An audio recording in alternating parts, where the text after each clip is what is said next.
Hello, magandang hapon sa inyong lahat. So meron tayong pag-uusapan ulit, 'di ba? Number one topic. So ito no. Si Carla Abellana, 'di ba, na topic natin regarding do sa Prime Water. So siya ngayon ang tinatawag na call out queen of 2025.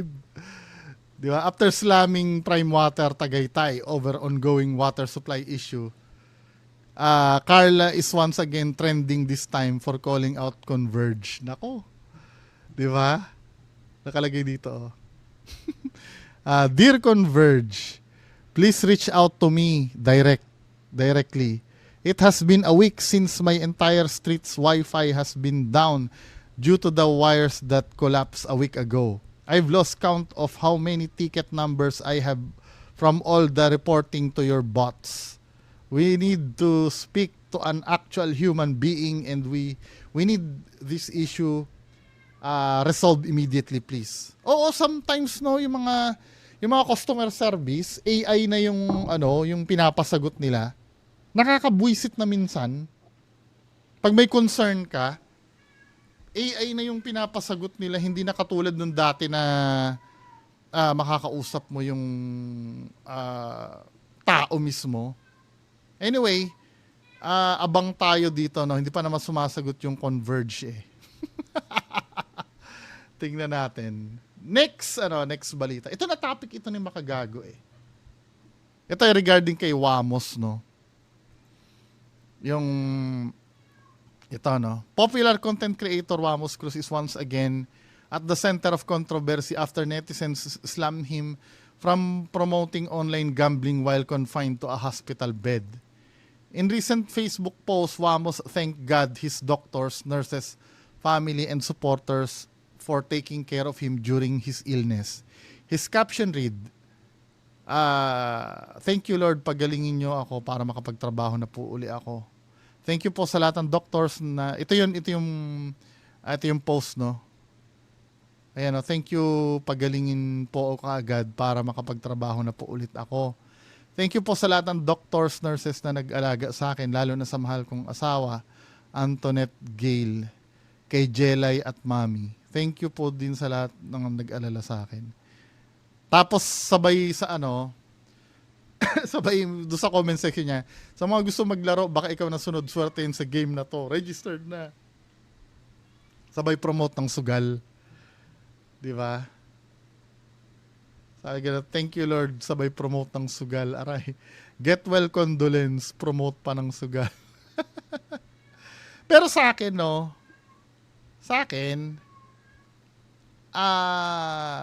ako naiintindihan ko yung nature ng trabaho kasi ni Wamos eh. Kahit pa sabihin mong nasa siya, kasi work niya yun eh. Kung makakakuha ng opportunity na ipopost yun, kasi feeling ko lang may kontrata siguro yan. Na kada post mo kailangan ilalagay mo dun yung link nung At kung under siya sa contract nun, kung meron man kung under siya sa contract nun, obligado talaga siyang mag-promote nun. Partially naiintindihan ko din naman. Hindi dahil sa hindi totoo yung... Kasi parang lumalabas dito,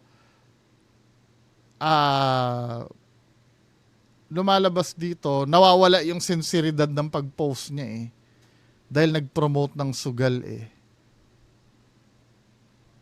Pero naintindihan ko, hindi naman siguro, yun, tama ba ako? Hindi naman siguro masama. Siguro sa paningin ng iba, nag-thank you Lord, tapos magpo-promote ng sugal. Oo nga naman, medyo, pero feeling ko, naman yun, siguro, hindi niya lang siguro nalalaman yung ginagawa niya. Or katulad nung sinabi ko kanina, baka may kontrata kasi. Na kada mag-post siya, obligado siyang maglagay ng link ng sugal. 'Di ba? Kaya yan ang hirap pagka nagpo-promote ka ng sugal eh. Wamos is not alone in facing backlash. More and more content creators are being heavily criticized for endorsing online gambling. Oo naman, medyo nakakaano nga yan. 'Di ba?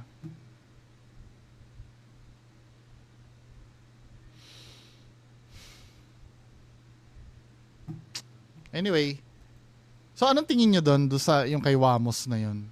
Hindi ko na naman kayo masisisi kung pumangit ang tingin nyo. Pero ako medyo naiintindihan ko naman yun. Kung may contract siya, no? Pero kung wala naman siyang contract doon,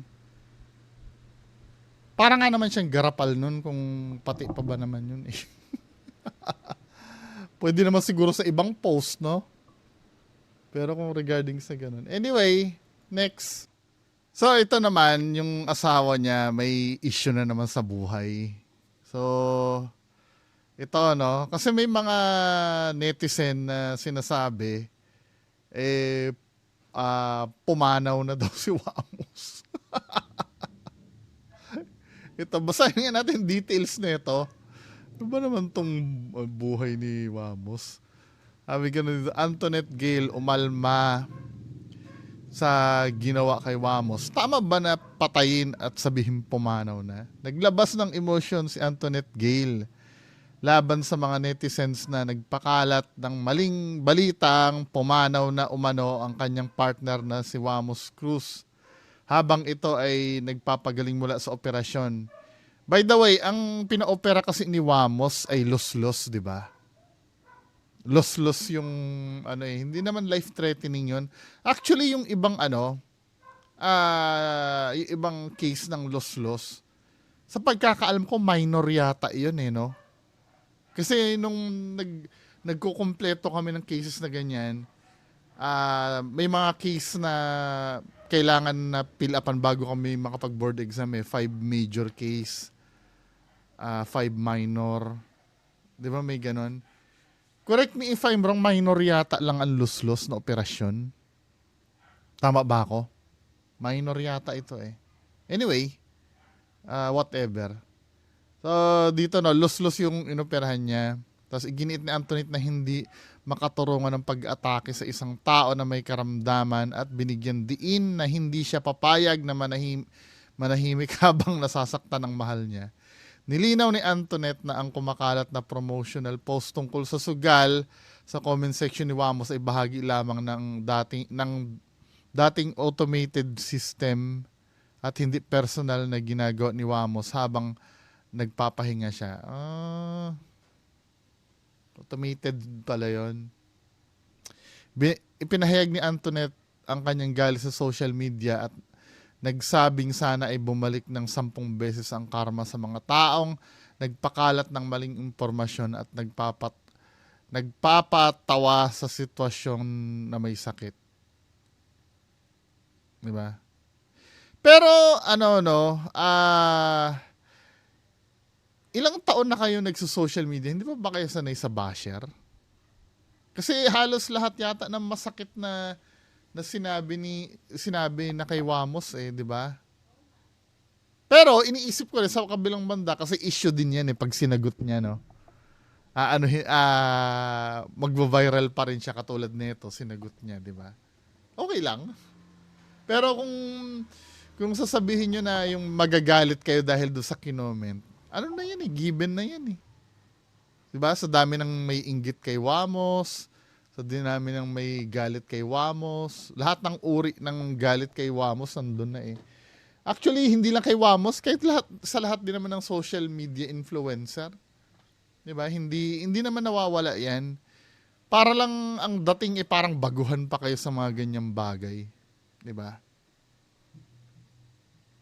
Inisip ko din naman pag pinatulan nyo, ano din naman kasi benefit din naman sa inyo yon kasi 'di ba makapag-usapan. Next, speaking of influencer no. Ito nagba-viral ito, yung kay Ivana Alawi. 'Di ba nachichismis siya dito kay sino ba, Dan Fernandez ba to? Oo, 'di ba? Ngayon may issue na naman. Ito katulad nito no, yung lugar na to ay same nung lugar na pinicture nila. Ito, I don't believe na Ito, kasi sometimes no, sinasabi ni Ivana Alawi ang depensa niya or nung nakakasama niya na nagkakataon lang daw na magkasama sila. 'Di ba? Pero I don't think na nagkataon ito na mismong gitna nito mga puno-puno na to ay same din kayo nagpa-picture. Lalo na itong bagong kumakalat ngayon ito. Nag-post kasi si Ivana Alawi ng ganitong picture. Na sinasabi nila yung closet daw tsaka yung tiles ay same na same. Ito oh. Usap-usapan sa social media ang ibinahaging video ni Kong Dan Fernandez kung saan makikitang nagbibihis ito sa kanyang closet. Napansin agad ng mga netizen ang pagkakahalintulad sa closet at kung saan nagpa-picture si Ivana noon. Dahilan para sabihin ng ilan na closet is the ultimate truth storyteller. Mailan pang nagsabing nag-iwan pa ng resibo itong si Kong, samantalang todo takip naman itong si Ivana. Usap-usapan sa social media ang ibinahaging video ni Kong. Pati hanger, ano? Same. Pati tiles. Well, di ba? Ano lang naman? Ano ba issue? May asawa na ba ito si Dan Fernandez? Tingnan nga natin, search natin yung buhay Dan Fernandez. 59 years old na to eh. Oo. Sheila Israel. May siya, may asawa. Si Sheila Israel. Ayan oh. Artista din pala ito. Anong ginanapan ito? Parang hindi ko naman siya kilala. Pero movie actress din daw oh. So, kung ano man tong issue na to, paano depensa kaya ang gagawin nila niyan? Hindi, siguro magkaibigan lang sila, no? Na nagsukatan sila ng damit. Sa isang lugar. Diba? Daming kontrobersya sa buhay ni Ivana, no? Last lang yung kay Mayor Benitez. Ngayon, ano na naman ito? Issue. Ang tanong, kaninong bahay kaya to? Kay Ivana to or kay Dan Fernandez? Anyway, bahala sila sa buhay nila, no? Nagva-viral kasi ngayon eh. Next! Ito medyo controversial to. Itong pag-uusapan natin. Meron dito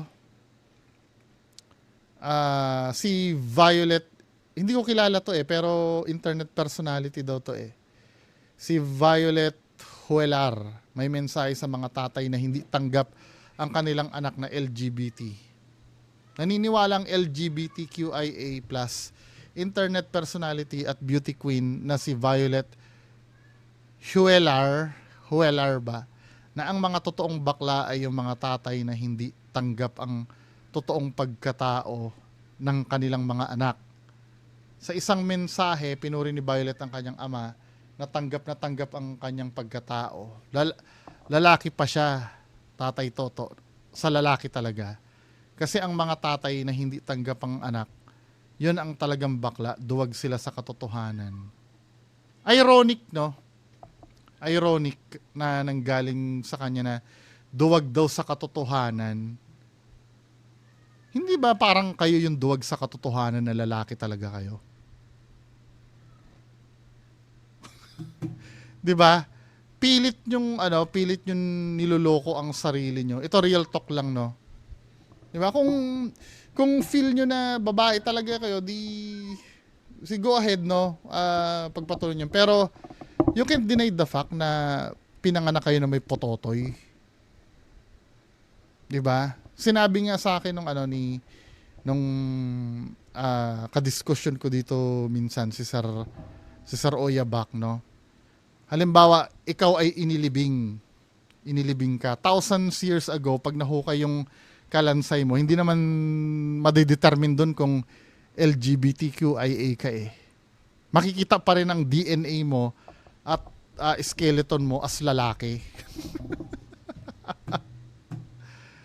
Di ba? Ironic lang na ano, na sabihan mo ng duwag sila sa katotohanan wherein ikaw dinideny mo na isa kang lalaki.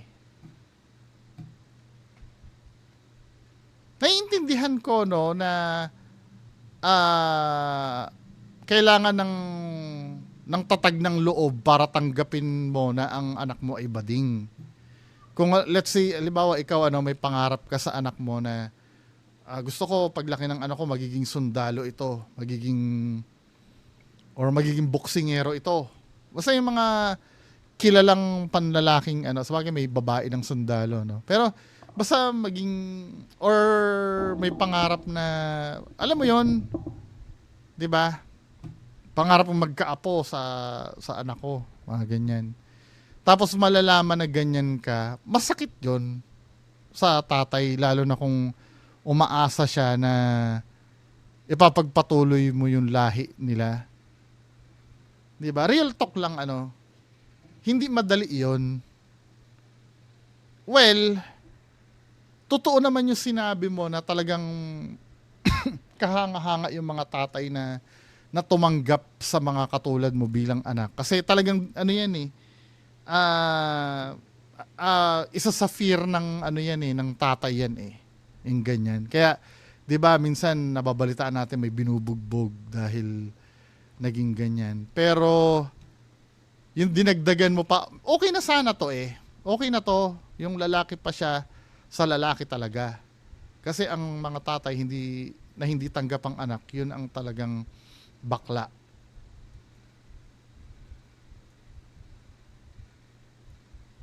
Sige no, pagbibigyan ko hanggang dito sa linya nito. Pero yung dinugsungan mo pa ng duwag sila sa katotohanan, ano naman ito? Ironic naman. Ironic naman. Sumobra ka naman dito ate. Hindi, ano opinion nyo dito, no?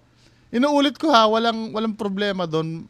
Kasi sometimes yung, ano eh, yung pagmamahal sa'yo ng tatay mo, hindi natin masabi ha, hindi naman tatay mo to, pero may tatay na natatanggap ka dahil mapera ka na. May mga ganun kasi eh. Hindi dahil tanggap ka na dyan sa katayuan mo. Tama? Natanggap ka ng tatay mo dahil may mapera ka na or alam ng tatay mo na hindi na kayo maghihirap.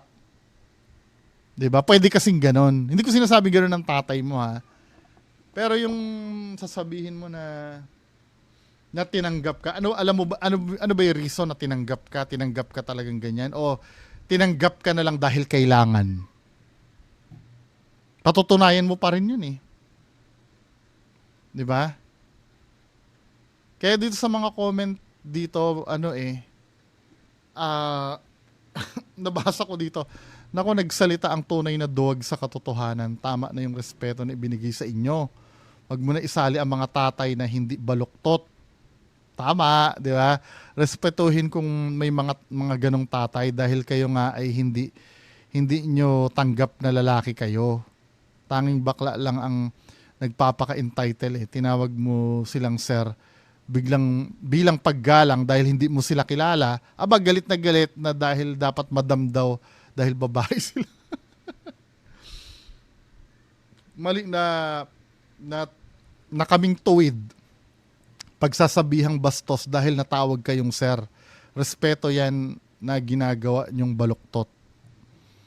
Di ba?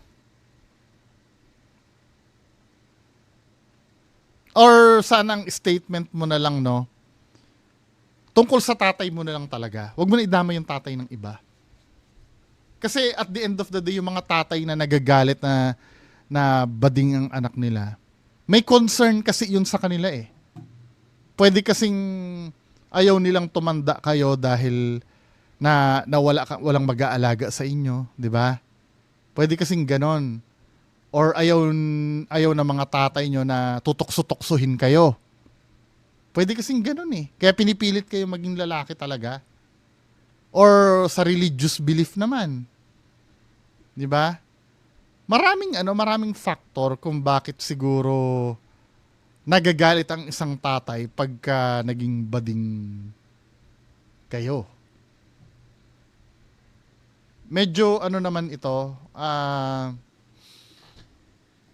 partially kabastusan ito sa pananaw ng nakararami. At saka isa pa, anong alam mo sa pagiging tatay? 'Di ba? Dahil ba ikaw ang bumubuhay sa pamilya mo, akala mo yun na yung pagiging tatay? Hindi. 'Di ba? Yung feeling na mahawakan mo yung anak mo at biglang nagkaroon ka ng dreams sa future nung bata na hawak mo, hindi ano yon, mas malawak yung kaysa dyan sa iniisip mo na tanggapin ka bilang bakla. Tapos yung pinangarap na biglang maglalaho dahil naging ganyan ka. Hindi mo naiintindihan yun eh. Pero partially tama ka naman dito na sa mga ganitong bagay na tinanggap ka kaya kahanga-hanga yung tatay mo. Pero yung dudugsungan pa nito na yun yung mga talagang bakla daw, yung mga hindi matanggap ang anak. Tapos duwag sa katotohanan. Ito yung pinaka-bullshit na statement na nabasa ko galing sa isang miyembro ng LGBTQ. Yun lang ano. Hindi kayo, agree ba kayo sa sinasabi? Paki-comment sa baba. Next. Ito naman si ating dito ako nag-start na mag-utak teleserye series eh. Nagbabalik daw. Viral Sampaguita Girl, go back to work na. Ay, back to work na, go back to work. Viral Sampaguita Girl, back to work na. Nag-viral na Sampaguita Girl, nagpapanggap na elementary student. Back to work na, balik na ulit sa pwesto, ngunit nagpalit na ng uniform. Transferi na atake. Tingnan ng stolen pictures. Pero ano ba yan, di ba? Hindi na ba magbabago itong taong to? Sa totoo lang, sapat na yung, ito ha, ngayon, nanluloko ba siya sa ginawa niyang yan? Nanluloko ba siya? For me, oo. Kasi, alam naman ng lahat na sapat na yung edad mo eh. Yes, pagtatrabaho pa rin naman yan, na magtinda ka ng sampagita. Pero let's face the truth na yung pagtitinda ng sampagita na ganyan, hindi naman nakakabuhay ang kita niyan compare kung magtatrabaho ka bilang crew ng McDonald's at iba pang trabaho katulad sa mall, no? Pero yung ganyan, alam naman natin na yung style ng ng ganyan. Na magbebenta ng... Kaya nga yung sinabi ng magulang na pag-aral daw yung mga anak nila, pagbebenta ng sampagita do you believe that bullshit?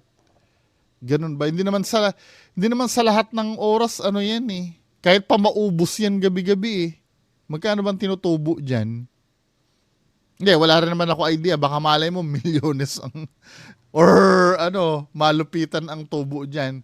Pero yung market mo kasi hindi naman talaga bumibili ng sampagita diyan sa mga pinupuntahan mong lugar.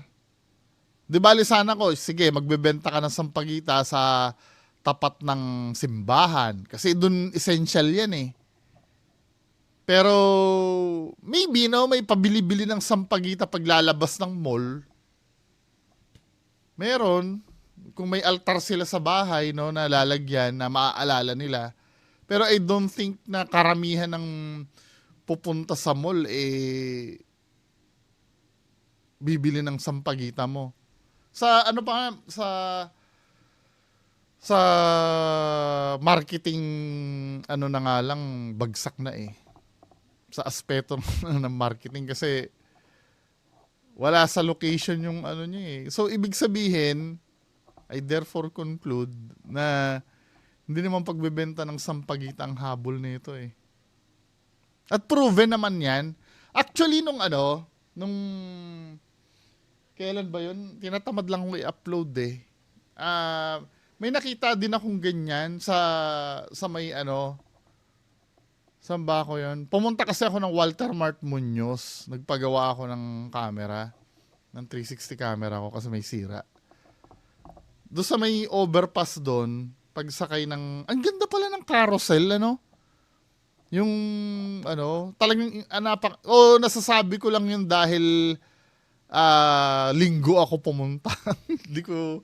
Di ko siya nagamit ng, ng rush hour.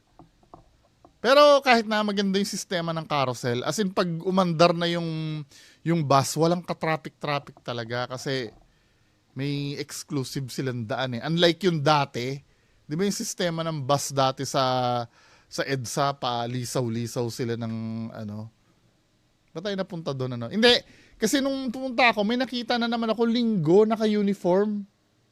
May naka-uniform yung sige nga, isisingit ko dito sa video na to. Yan o. Bayan! Naka-uniform. Ngayon, Bayan niya, ma'am. Saturday. May pasok ba ng Saturday? Baka may mga bayan dyan. Ay, ako. Bayan! Di ba? Modus na modus yan eh. Just imagine linggo ako pumunta sa sa Muñoz. May nagbebenta gano'n na naka-uniform. Yung mga gano'n, ang layunin talaga nun manloko eh. Kasi unang-una, hindi ka naman required mag-uniform. Ba't kailangan mag-uniform ka? Na nagbebenta ka ng sampagita. Doon na nga lang, deception na yun eh.